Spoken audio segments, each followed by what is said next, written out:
દક્ષિણ ગુજરાત યુનિવર્સિટી ખાતે સુરત શહેર કોંગ્રેસે વિરોધ નોંધાવી યુનિવર્સિટી પ્રશાસન સામે દેખાવ અને વિરોધ પ્રદર્શન કરવામાં આવ્યું હતું।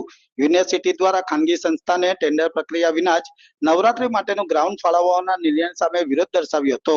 યશવી એન્ટરટેનમેન્ટ સંસ્થાને 62 લાખમાં નવરાત્રી માટે યુનિવર્સિટીનું ગ્રાઉન્ડ ફાળવવામાં આવ્યું છે, જે અંગેનો ભારે વિવાદ થતા યુનિવર્સિટી બોર્ડ ઓફ મેનેજમેન્ટ દ્વારા આ નિર્ણય રદ કરાયો હતો। યુનિવર્સિટી પ્રશાસન દ્વારા ગેરવહીવટ કરી આ નિર્ણય કરાયો હોવાના આક્ષેપ પણ કરાયા હતા। યુનિવર્સિટીના કુલપતિને દૂર કરવાની કોંગ્રેસ દ્વારા માંગણી કરવામાં આવી હતી અને યુનિવર્સિટીના મુખ્ય ગેટ બહાર કુલપતિ વિરુદ્ધ ભારે નારેબાજી અને સૂત્રોચ્ચાર કરી શહેર કોંગ્રેસ પ્રમુખ વિપુલ ઉદનાવાલાએ મીડિયાને નિવેદન આપ્યું હતું। શહેરની નામી સંસ્થા શહેરને પોતાના બાપ દાદાની જાગીર સમજે છે।